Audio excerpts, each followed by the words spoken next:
Okay, we should be online. You guys should be able to see us now. Welcome to number 5. We are going to be getting going here just shortly. I always start just a little bit early, give everybody a chance to come in, let you know what it is that we're doing so you have a chance to see what it is and make a determination whether or not you are interested in sticking around.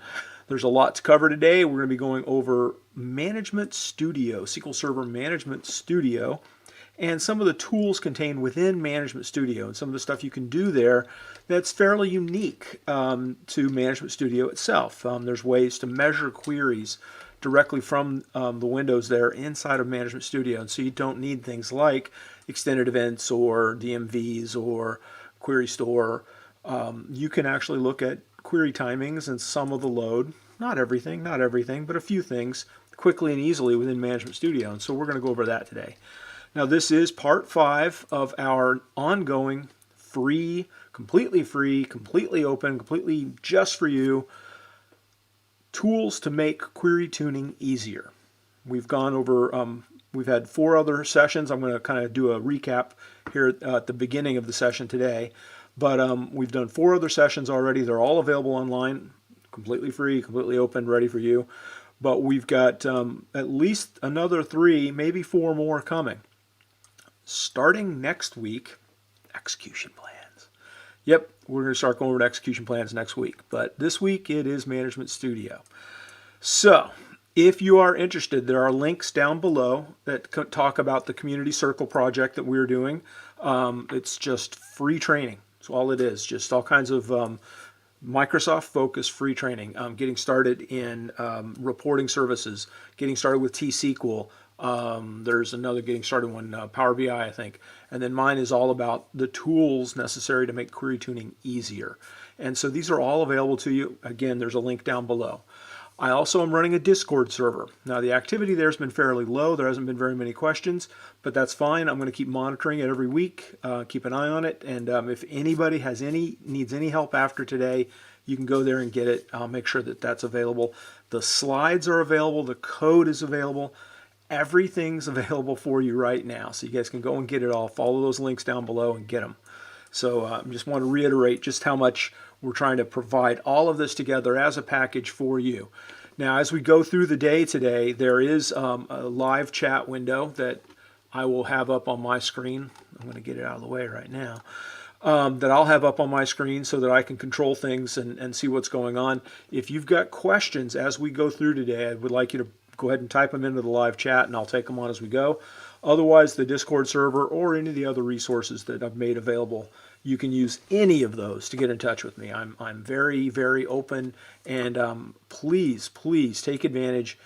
Use me as a resource. You know, that's what I'm around for. So if you need help with something, let me know. The colored in database symbols that you can see around me were put together by my wife as part of a little bit of fun we were having with databases. My daughter built a microphone out of a database, and I'm supposed to color one too, and I still haven't come up with a good idea yet. We're working on that. But anyway, we're just having some fun with things just to keep things light and interesting and ongoing. Okay, so we are up on the hour. I'm going to go ahead and switch over. Let me make a couple of changes here to get things ready. And then we will get going with Community Circle project. So that's up. Give me another second. And now we're over to screen and video. Cool. And I'll go ahead and get rid of me in just a little bit. I'm leaving me up for the moment. And let's get going with the official Community Circle. Now, my name is Grant Fritchie. I work for Redgate Software. I am a development advocate. I am a Microsoft MVP. I am working on becoming an MVP for another organization too. Anyway, this is my contact information. If you have questions after today, I'd like to try to help out. So if you want to get in touch with me, you can. You can use my email, you can use my blog, you can use my Twitter. I will help out any way I can. You've got the contact information. I'll put this up again at the end of the session so you can track it down that way. or you can just look up my name. I pop up pretty easily, and most of my contact information is publicly out there, so you can track me down. I've been doing query tuning and database development and DBA work for almost 30 years, or well, sorry, a little over 30 years at this point. The gray hair is real. But it's all about making a lot of mistakes is really what it is, and then learning from those mistakes. And today we're going to be talking about how to use some tools in Management Studio that will make things a little easier. It won't make things perfect, but it will make things easier. Now, the code and slides are available. I wanted to make sure you guys can see exactly where they are. It's on GitHub for the code, and the slides are on slideshare.net. The links should be also down below in the description, but here they are. So you can see them. If you want to copy them down, you can do that too. Let me just switch to there so I can see what's going on. Excellent. Now, we'll keep going. The next thing I wanted to tell you about was the Discord server, which is right here. And you just go to discord.gg, D9VEV. Anyway, go to that link, and you can get to the Discord server. Again, if you have questions, it's a place where we can maintain the questions over time a little easier than in the chat window here for videos. So that's just why I set it up there. It's purely an experiment. I'm going to support it for about the next year or so. If it takes off, great. And if it doesn't, oh well, it was an interesting experiment. Didn't cost us any money or cost us any time. So we're all doing good, right? Let's keep going. So, just a quick recap today before we get going, because we have been doing this for 5 weeks now. This is our 5th class. So, when we started, the first class that we went over, we talked about query tuning and the query tuning process. And the query tuning process is pretty simple, and we can start anywhere. You can say, well, I'm going to modify an existing query or modify an existing data structure. Well, what's after that? Well, after that, I need to make sure that I can measure to tell whether or not the changes I made worked. Because we need to know that we can make changes, that they're positive changes, and that they're not like unknown. We just poke at it until it gets better. No. We measure. And then we use some of the automation engine. There are automation tools, which we'll get to way at the end of our class, that make things a little easier for us. Not a lot, but they do help. We're also going to use the methods to identify poorly performing queries. And then from the identification, we will investigate what's wrong. And our primary investigation tool is, of course, execution plans, but also learning the code, learning the structures, learning the systems. And then finally, we're back to modify again. And the reason I like to make it as a circle is because query tuning is a never-ending cycle. It doesn't matter that you've tuned your queries on your database. Structures change over time. Code changes over time. You will need to retune. Data increases over time, and problems that you did not have now rise up. You will need to retune. Statistics change. You're going to have to retune. All of these things impact your performance, and therefore you're going to have to deal with it in some fashion. So query performance tuning is a lot of work, and that's where we started. The first session we did was on extended events and the beauty of extended events and how powerful they are, and the fact that they are so much more lightweight yet more powerful, and that all new functionality is on extended events. No new functionality is on trace, and trace frankly is just not as powerful as what extended events are. We're not going to go into this. You can go back and watch the other video and see all the details on that. We spent a lot of time talking about it, how it's on the server, the causality tracking, and all the fun stuff that it can do. And it's just it's a better way to monitor for performance tuning. It's just better. So the next thing we talked about was the query store. And the query store is a change in the way we're doing stuff because it gives us, again, some new data, some old data. It's more or less collecting information kind of the way you collect it from the DMVs through the query, through the cache. But it has additional data and it retains it for a varying period of time compared to the cache. Plus it captures all execution plans, not just the ones currently in cache. So there's a whole bunch of great data here available, plus the ability to do plan forcing, which is a way to overcome poor performance caused by changes in statistics, changes in the optimizer, and all of the rest of that kind of thing. So you've got the query store. And then last week we did dynamic management views, DMVs. And these are just the ubiquitous T-SQL mechanism for looking at query performance and pulling information out, including an execution plan, but also the ability to pull information from execution plans. And we went over how to do those queries, and all of that's available in the code online. So where does all of that bring us? Well, it brings us to this week. And this week, we're talking Management Studio and Management Studio tools. Yeah, I know. Technically, query plans are Management Studio tools, and technically, so is extended events. But I had a set of data that I wanted to differentiate and focus on and explain the pluses and minuses about. And so I came up with this header as a way to differentiate this set of data from the other sets of data that we're looking at. So we'll talk about what it is.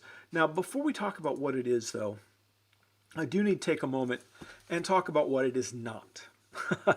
I know it sounds funny, but there's a few things that we're not going to be covering in this course, and I'd like to at least tell you why I'm not going to cover them. There are things that we could definitely go over. These are free tools that we could be talking about within SSMS, but we're not going to. Now, the first up is Microsoft's data collection tool, and that's a monitoring tool that was introduced, I believe in 2008.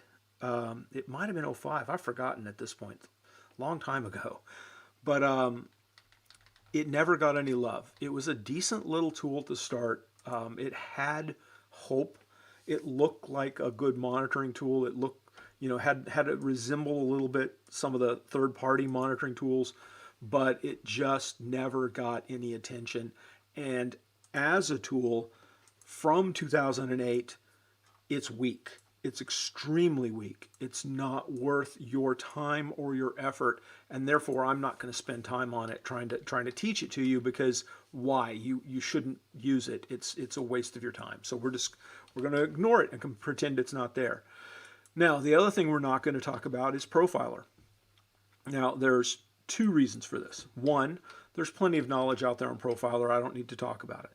Two, Profiler is deprecated. Now, that doesn't mean it's going to be removed. Microsoft has largely stopped removing code from SQL Server. It just keeps getting bigger. But it's had no changes since 2008. And the architecture itself, the Profiler architecture, how it works, is extremely weak and somewhat dangerous. And as such, I won't teach it or support it anymore. Now, granted, if you are running 2008 or less on your servers, you know what you should be using? Profiler. Absolutely. No questions asked, Profiler. But if you are running 2012 and up, you should be using extended events. Profiler has just got problems, and so I don't teach it anymore, because for our modern systems, anything that's less than 8 years old, extended events works better. It's a superior tool in every possible way. Go watch the other video to see why and how. But so I don't cover that. I also don't cover the Database Tuning Engine Advisor. The Database Tuning Engine Advisor is also an extremely weak tool. It's gotten very little love. There was a couple of updates, I think in 2008, maybe a little bit in 2012, but it's still, it makes bad recommendations. And it's not even so much that it makes no recommendations sometimes, and it doesn't. There are places you can set up a very, very obvious, if only I had an index, performance would shoot through the roof situation, and the Database Engine Tuning Advisor won't catch it. It will not catch it. And so therefore, it's not simply not helpful, but sometimes it proposes that you make an index on column A with an include of B and C, and on column B with an include of A and C, and on column A and B with an include of C, and you start to see the idea. Eventually you're looking at lots of duplicate indexes. It doesn't care. It will suggest lots and lots of bad indexes. So I don't teach it, because I just find it unsafe and not helpful. Between the two, unsafe and not helpful, I'm much more concerned about the unsafe, but the unhelpful also makes it so, like, why would we bother if it's not helping us? So there's another one that we don't do. And I'm not going to teach any third-party tools of any kind. Yeah, sure, I could talk about a third-party tool. I won't mention a name, but I'm not going to. And I'm not going to mention the other ones either because they're just not applicable for what we're talking about here. This is all about free tooling, built-in tooling, tooling that comes from Microsoft. And so we're going to talk about Microsoft tools that help you make query tuning easier. Notice I never say easy because query tuning is never easy. It's always hard, but we can make it a little easier. Now, this is what we're not going to cover. Now, if you have questions as we go along, I see there's a few of you out there watching live, type the questions in. I will be glad to answer them as we go. Now, stuff we could talk about but won't. And the reason we're not going to talk about it is not because this stuff is not important. We're not going to talk about it because these are not tools to help us do query tuning. These are the things that we do to tune queries. So it's a very different classroom setting that I would have to do to teach these. Not a different setting, but just a different tone. The goal here is not to teach fundamental query tuning. We'll have to set up another course, another 8-week course, and do that. But the goal here is to teach the tools for query tuning, the tools that make query tuning easier.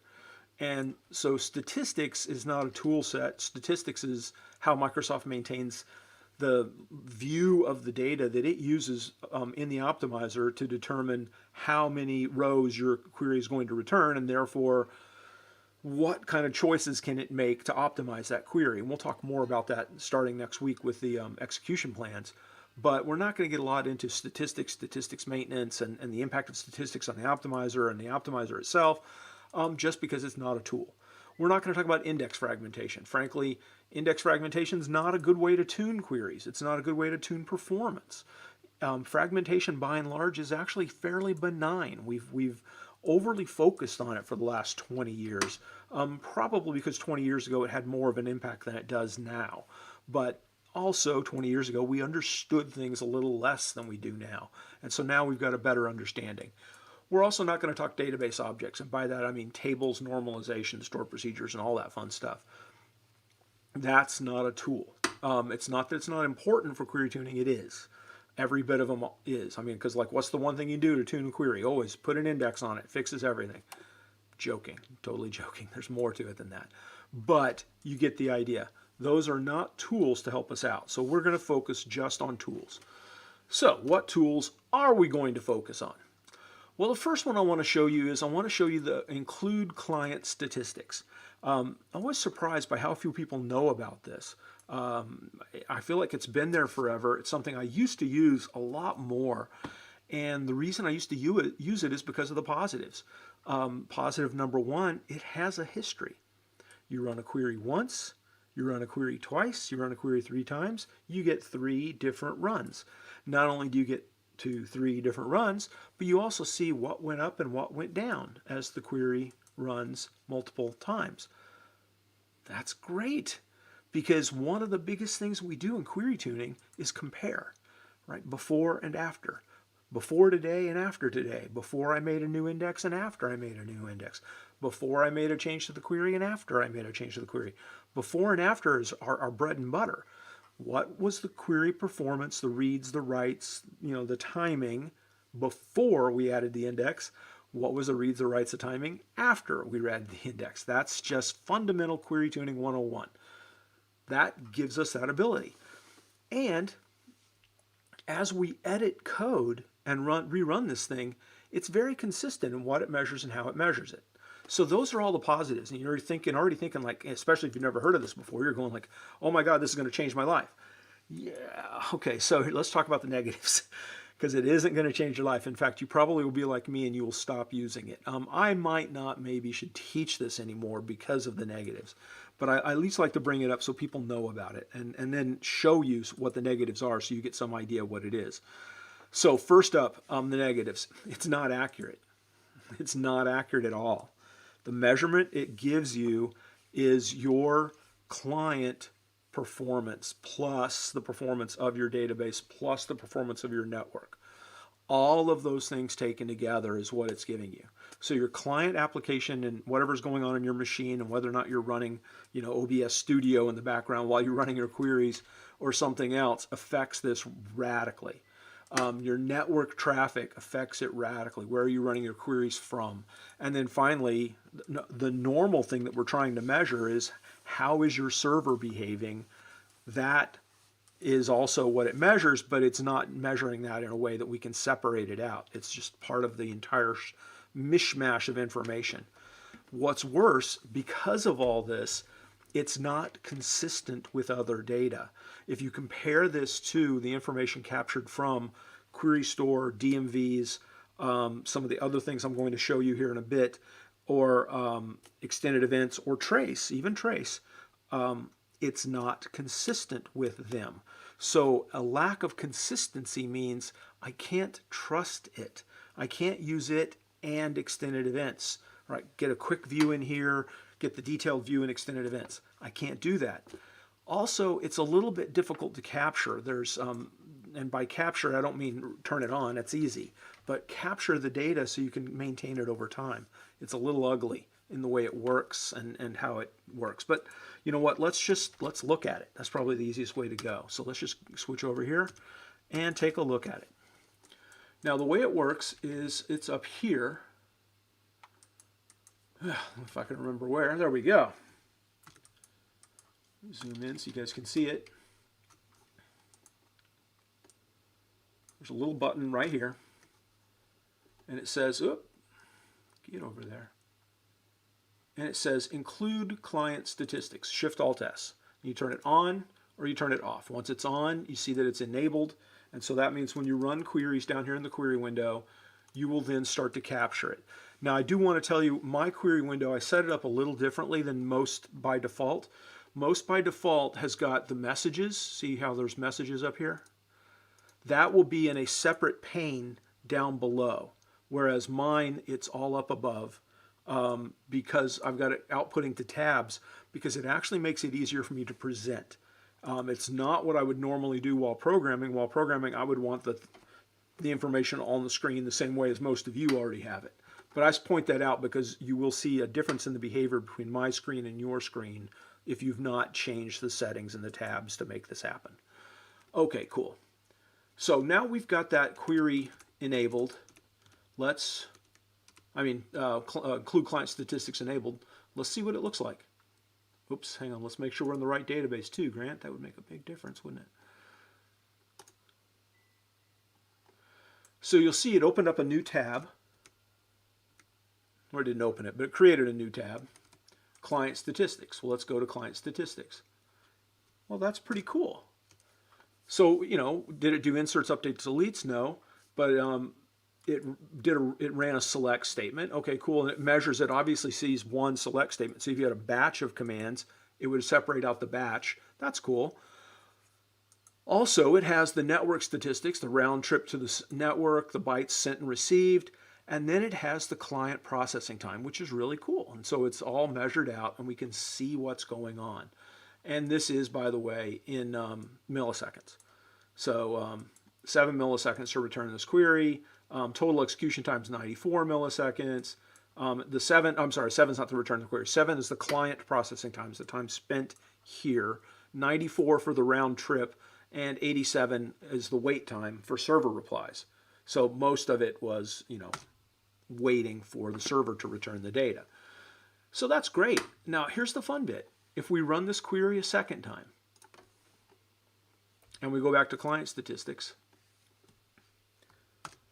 we get to see more data. Now the first one we ran was at 1418. The second one we ran was at 1419. So it's tracking based on the time on my machine when we ran the queries. You can see that the number of select statements now has just gone to 2 because we ran a second batch. The rows returned, it went up 1. The bytes sent, 826. Bytes received, slightly different. Execution time's a little different. That's cool. All right, neat. And if we were to say go in and change the query slightly, okay, so now instead of list price greater than 2,000, we're going to go, or 200, we're going to go list price greater than 3,000. So we're going to really change the query. So if we execute this one, we get a third window with new stuff telling us what's going on. So now it's returning a smaller data set, right? The number of bytes sent is much smaller. The number of bytes received is smaller. Total execution time has gone down. This is great, right? I mean, who would not like this as it's laid out? Well, okay, so I'm comparing, running one query more than one time. And so you could say, okay, well, I'm taking averages, and that's great. And I'm changing the data set, same query, but a different data set. So we can see the behavior of statistics and all that fun stuff over time. Cool. That's great, right? But what if we just do this? What if we run a completely different query? Utterly different in every possible way, right? Not the same query at all. Well, client statistics doesn't care. It doesn't know what we did. It doesn't care what we did. It's just like, okay, cool, you ran a query again, trial number 4, like this was like all part of the same set of tests, except that it's not. This is a new query. It's completely different again. It sent, only 220, it sent only 1,000 back. The behavior is different, but now we're starting to compare this to this. And there's not a comparison there. There's not a comparison there. So the fact that we can't differentiate between the different queries makes this less worthy of your time. Further, and most importantly, these numbers are grossly inadequate. Inaccurate. And inadequate. These numbers are inaccurate. And because they're inaccurate, I'm done. I want accurate numbers for my query tuning. It's important that I know that what I'm seeing is what I'm seeing, that the query, if the query ran faster, it really ran faster. The query ran slower, it really ran slower. It wasn't affected by network time and all these other things. Yes, if you're trying to tune your queries and the actual problem is your network and not your queries, well, you should be able to figure that out when you're going like, well, the query's running in 6 milliseconds. I got it down to 4 milliseconds, but the execution time is still 20 minutes. Maybe the problem's someplace else. Okay, you can figure that out pretty fast. It's, well, I ran it, and it ran in 6 milliseconds one time. It ran in 400 milliseconds the second time with the same stuff. Then it ran for 5 minutes, same parameter values. I don't know what's going on. Well, that is this tool, right? If you don't know what's going on, that's this tool. Plus the fact that these numbers don't match any other measure that we have available to us. And we have a whole bunch of other measures that we can use.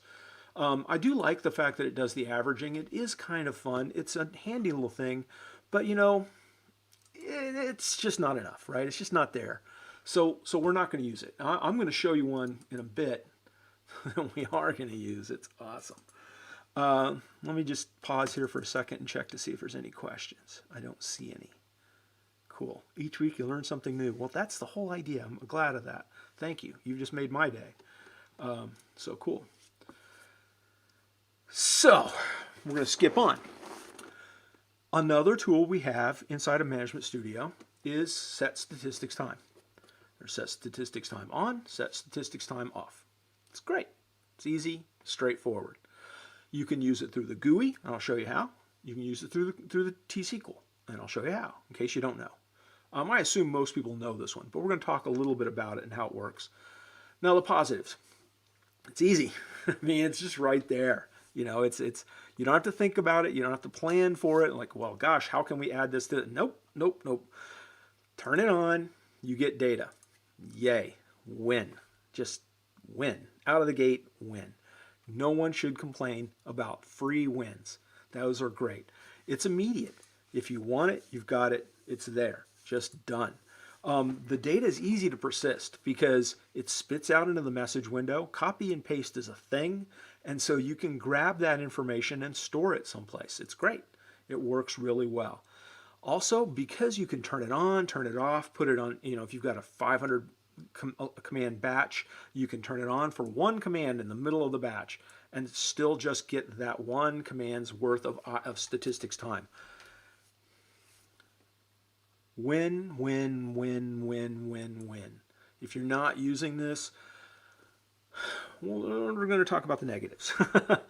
If you're not using this, I'd want to know why. And if you told me your reason's the same as my reason, I'd be okay with it. My negative is it has a little bit of load time to it. And the load time, interestingly enough, is not measured on the server. The load time is measured on the round trip. But that round trip can be affected by the data that this moves back to the client. And it actually impacts the overall time value. Now, does that matter most of the time? Absolutely not. Most of the time it doesn't matter a lick. But every so often you're going to find yourself, and I know you may find this hard to believe right now, you're going to find yourself in a situation where you're like going, this query's running in 5 milliseconds and it's not fast enough. Can we get it to 4? Could we get it to 4.5? If we can get to 4.5, it's a win. If we can get it to 4, we're gods on the earth, because the query's called so frequently and so much volume that saving a millisecond can literally be the night and day difference on your server. And I know most of you are saying that just isn't real, but it is. It happens all the time. People who can shave 1 or 2 milliseconds off, yes, win. Guess what? You're going to have a harder time measuring that 1 or 2 milliseconds when you add additional load to the measurement of the query execution. So this is where you're going to want to have either extended events or something else, probably extended events if we're really getting into that kind of detail. That's your safer bet to ensure that you're measuring correctly. If we're trying to tune something from 1 second to half a second, right, from 1,000 milliseconds to 500 milliseconds, does this work? Sweet. Works great. Use it. Go forth, have fun, enjoy life, right? There's nothing bad about this, but you need to know that when you start to get into that detailed level, that really low level, it does have something. Share a video link explains how Redgate helping banks, what problem it's solving was traditionally very difficult. Well, I'm glad you asked that question, because anytime a question comes in, guys, I'm going to stop everything and immediately address the question. I'm glad you asked that question, but let me tell you right now, this isn't a Redgate session. This is what's called the Community Circle session, and we're talking about Microsoft and Microsoft tooling, and that's all. I love that question. If you can come back around, track us down on a Redgate session, I'd be glad to answer that, okay? Thanks a lot. Cool. All right, so next, this one gets people angry. I don't know why. I can tell you that statistics time puts a little bit of overhead on your system, and everybody's like, oh, okay. And I tell you, statistics IO puts a little bit of overhead in your system, and it's a little more than statistics time, and everybody gets really mad at me. I'm not sure why. But statistics IO is a great way to see the IO for the queries that we're running, and it's got all of the same positives that statistics time does. It's right there, it's immediate, it's available, it's built into the T-SQL. There's a flexibility to how you use it. None of that's wrong, none of that's bad, everything good about it. And I'll add one more. It gives you a detailed analysis. It tells you object by object the reads or writes, the IO. Whereas the other tools that I prefer in most circumstances, but not all, only give it to you for the statement or the batch. So you're running a whole bunch of statements, you can get the IO for the bunch of statements. You're running IO for a given, you're capturing for a given statement with trace or with extended events. You can capture for the statement, but you can't see the object level IO. If you want to see the object level IO, guess what you're going to run? Statistics IO. Set statistics IO. But know that statistics IO increases the time rather radically. And by radically, again, I'm still talking about that low level stuff. We're trying to improve it by 3, 5, 8 milliseconds. Having statistics IO on will negatively impact your measurements, not the performance. That's the interesting thing. It's not actually impacting your performance, it's impacting the measurement of the performance. And so when we really, really care about that precise level of measurement, I don't use this. But if I need to see object level IO, guess what I'm using? Dun, dun, dun, dun. It's my baby. It's just if I turn that on, I stop worrying about execution time, at least for the really low level queries. Again, if we're tuning a query from 2 seconds to 1 second, from 1 second to 200 milliseconds, this doesn't really impact it. We get below 50 milliseconds and we're trying to get that last 3 milliseconds of tuning. This does actually start impacting the measurement of the performance. And so therefore it becomes a hindrance to our work. And so it's really important to me that, our work isn't hindered. Everybody cool? Nobody's complaining online yet. Awesome. Well, let's go take a look at these. For those who've never used them before, you'll learn something. And for those who have used them, tough. Let's see. Well, that's fine. Let's go in here and take a look at it, because looking at how it works is easy, right? So I'm going to start it right up here. Set statistics IO on, right? That's, oops, on, stop. Okay, so that's how we turn it on. Set statistics IO off is how we turn it off. And it's that easy. Set statistics IO on, set statistics IO off. Set statistics time on. And then set statistics time off. Now, we run this query. Oh, hang on. Let's turn back off the client statistics because I don't want it messing with us while we work. There we go. What? Did I type it wrong? I must have. There we go. Sorry about that. Never type in demos, I'm told, and I do it all the time. Let's see. The results are, here comes back our data, and here are our messages. And so our messages are where the interesting bits are. So the good stuff, right here, we get the information that we need. And it's in these first, let's see, let's do it right here. Control Shift. I always forget how it works. No, okay. Alt then. There.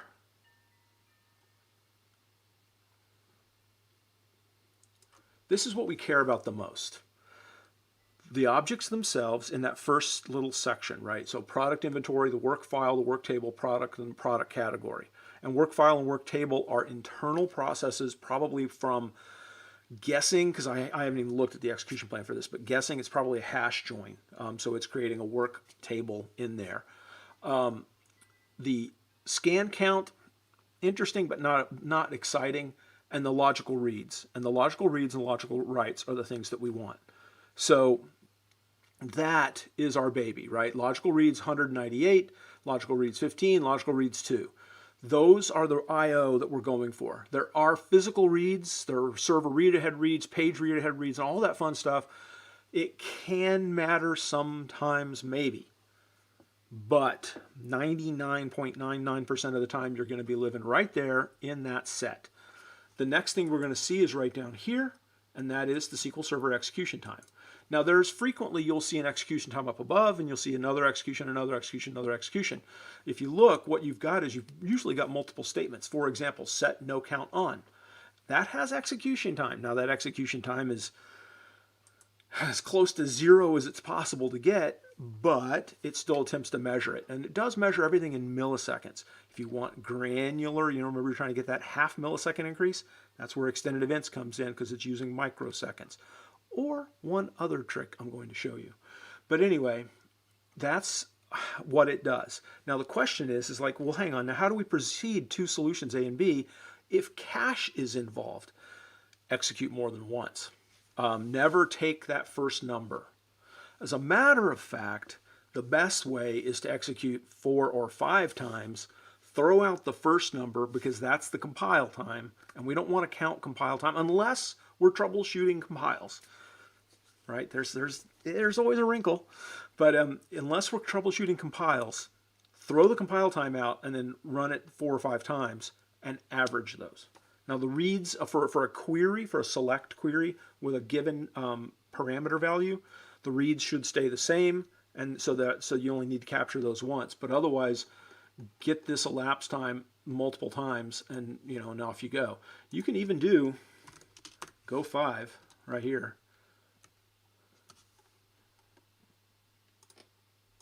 And if we execute this, the messages, we will see the 5 executions times every time. So I mean, there's a bunch of ways you can get through there and get the information that you want. Now, the other way we can do this is there's actually a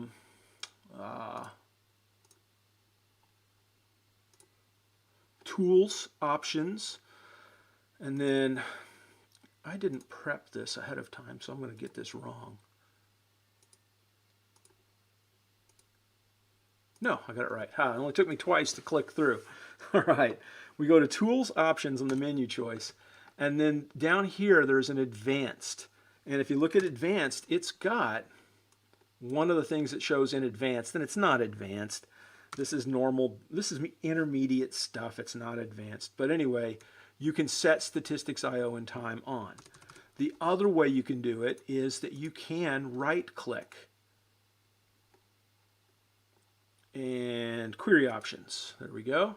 And once you get the query options open, you go to advanced, and there once more is set statistics I/O time and I/O on.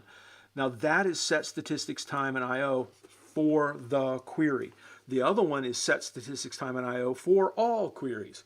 I used to go into my development system and turn on stats I/O and time, and so that every query I ever ran anywhere, all the time, had stats I/O and time on it. But then I've discovered over time that that actually adds a little bit of overhead to measurement, not to performance, but to measurement. And therefore, I turned it off so that I can control when and how I use it. Your habits will change as your knowledge changes. And that's normal. Now let's take a look at this. I can show you the load that this adds. And it's not crazy amount, but it's a little bit. So we're going to go ahead and use query options and advanced and set statistics time and I/O. Now if you look at this, this is a classic ORM anti-pattern. ORM tools are great. We'll have to have another discussion about that. I'm probably going to fill up the comment log from people telling me how wrong I am, and that's okay. You can tell me I'm wrong anytime. But ORM tools are great, but ORM tools can be misused kind of easily. And if they're misused, you get queries that look like this. And so it's a bit of a mess and not very good. And so what can we do?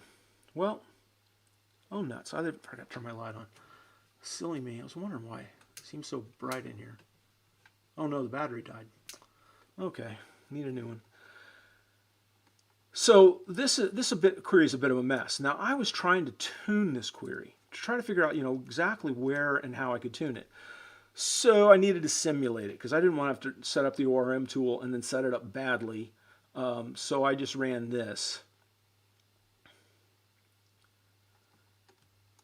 And if I run this with stats I/O time, with stats I/O on, oh wait, hang on.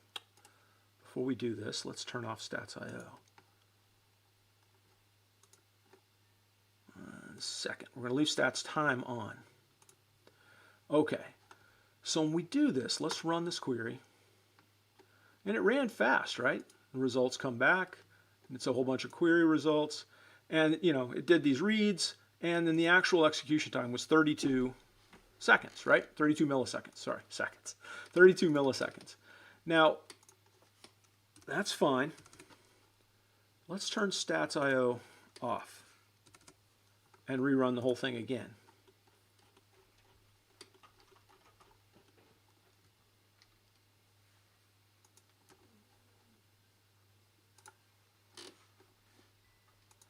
Now our message has come up, and 5 milliseconds. If I turn stats I/O back on, that number goes up again. Not a lot, by about 7 or 8 milliseconds. 7 or 8 milliseconds. If this query is running in 5 milliseconds, but I'm getting it, my measurements are off by 7 or 8 milliseconds, what's going on? Well, what's going on is that the information necessary for stats I/O has to be transmitted across the wire along with all the rest of the stuff you're doing. It affects the measurement time of the execution, because it's that measurement execution that you're seeing there, that 5 milliseconds, that's not across the network. That's internally inside of the server. These numbers are going to be fairly accurate to extended events, to trace, and to the next method I'm going to show you. But they are not unaffected by things going on the server. And so when it has to marshal and return extra data, those two little statements for stats.io, it adds overhead time that shows up in the measurement, therefore negatively impacting what looks like your query performance, but it's actually not impacting your query performance.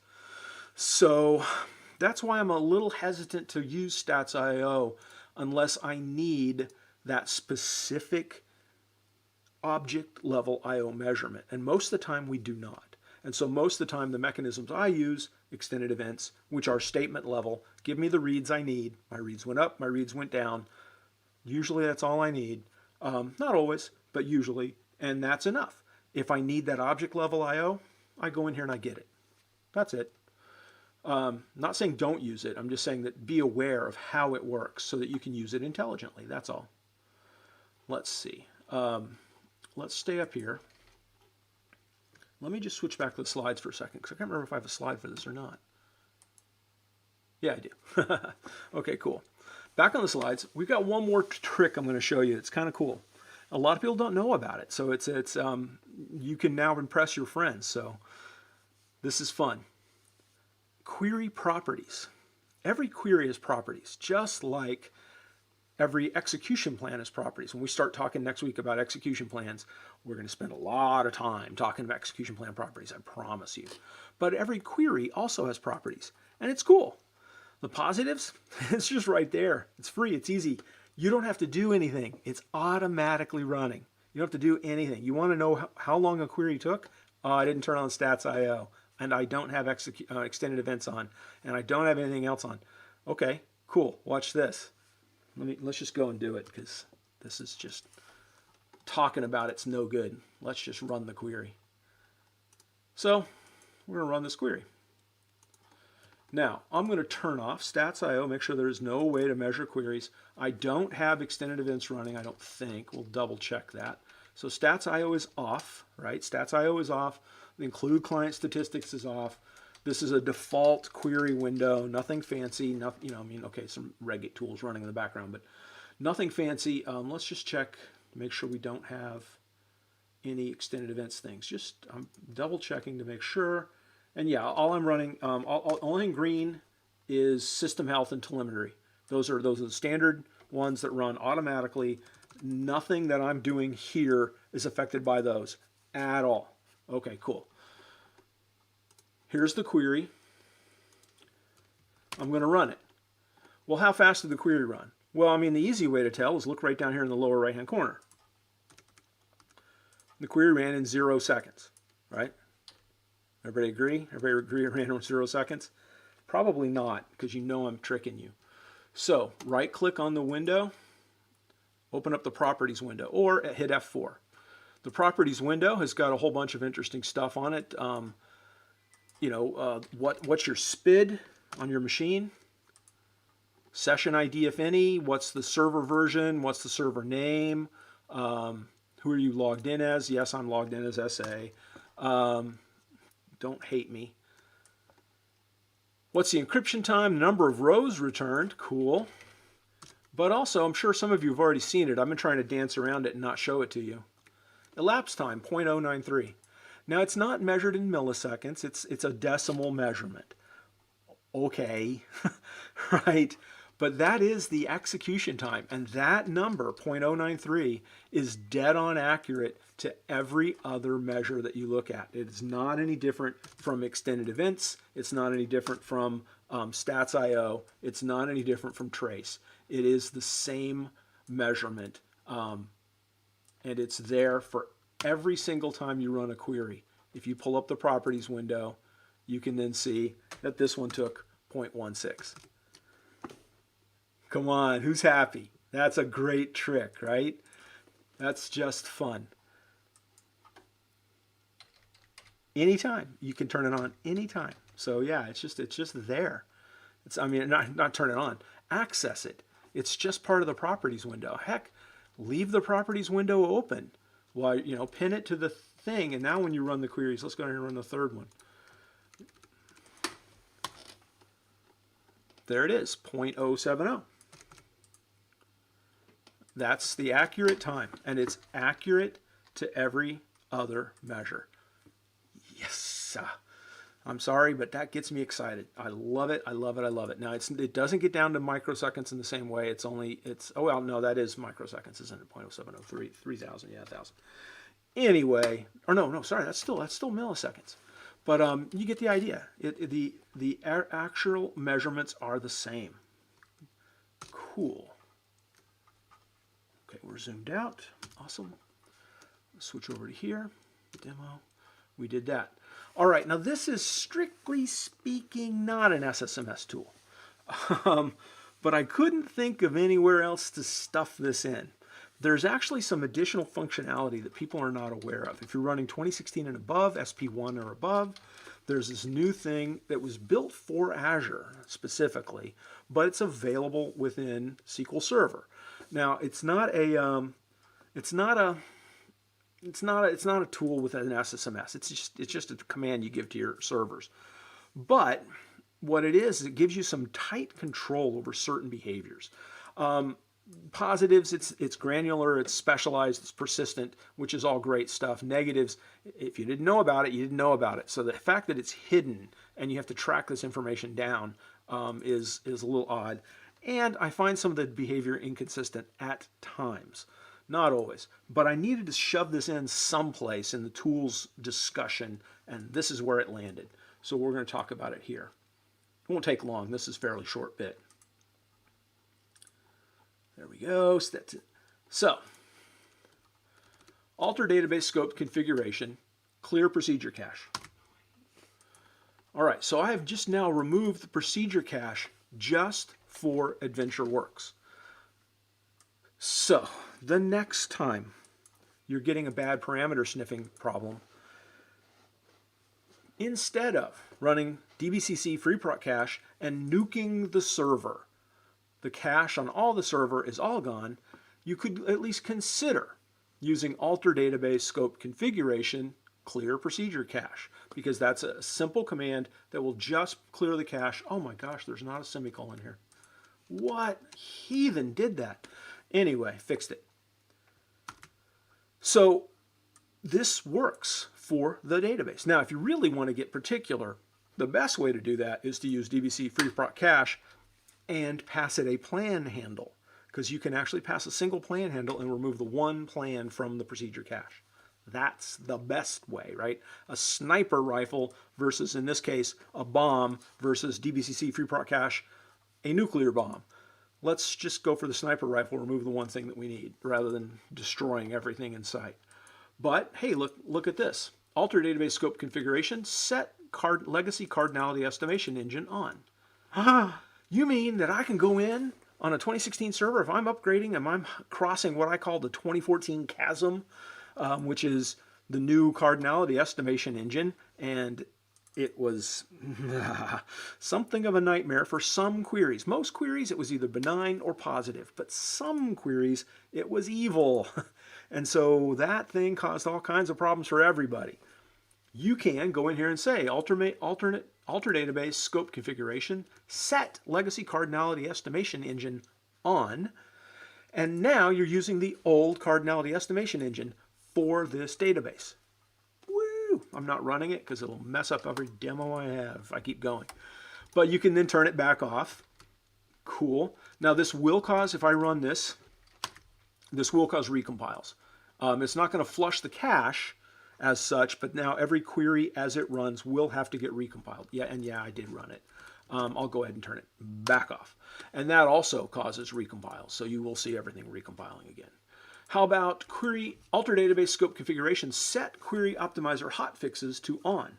Now, in the modern systems, 2017, 2019, this is on by default. Prior to, though, Every time you're installing hotfixes, there are also hotfixes for the query optimizer. Did you know that you needed to turn them on? I didn't until I read something a few years back. Yeah, I was really shocked. Sure enough, turn them on, or if you need to, turn them off. You can turn them off. If you do some testing, you're like, oh man, the optimizer's doing weird things with this query. We're going to change it, turn off the optimizer hotfixes. Oops, don't do that. Okay. How about this? Alter database scope configuration, set, parameter sniffing equals off. Now, personally, I think parameter sniffing is a net positive for most people in most circumstances. But I freely admit that for some people, it is a problem. Now, there's a trace flag you can set that turns it off for the entire server. Most people are not running one problem database on their server. Most people are running 20 databases on their server, 200 databases on their server. Turning off parameter sniffing for all 200 databases is probably going to be a nightmare scenario. You're probably going to be very, very regretful you did that.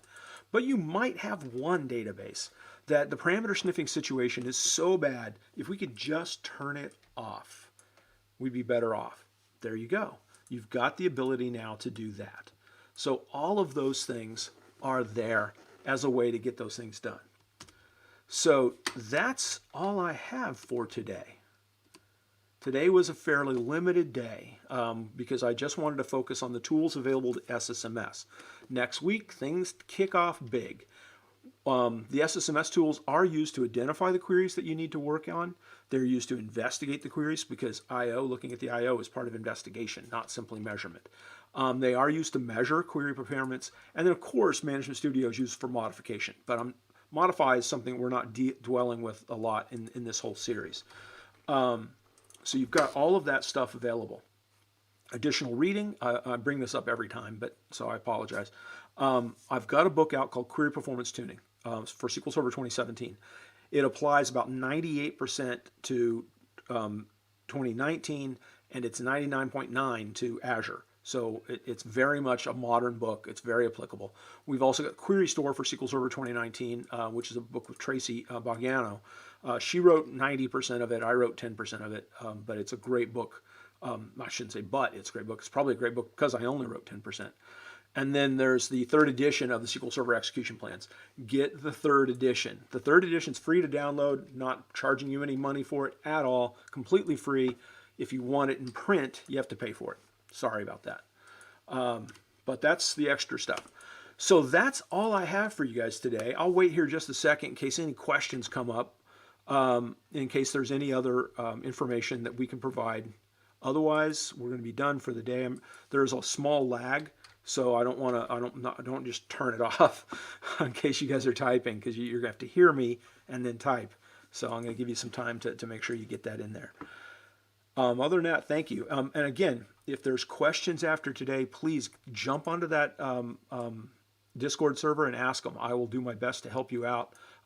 Any question, all right? There's no such thing as a stupid question. There are stupid answers, and I'll provide those. But there's no stupid questions, so feel free to ask anything. We will try to help out any way we can. Okay, looks like there's no questions coming in. I'm going to go ahead and shut her down today, and thank you very much for your time, and I hope to see you next week when we start talking execution plans. That makes everybody happy, including me. Have a good one.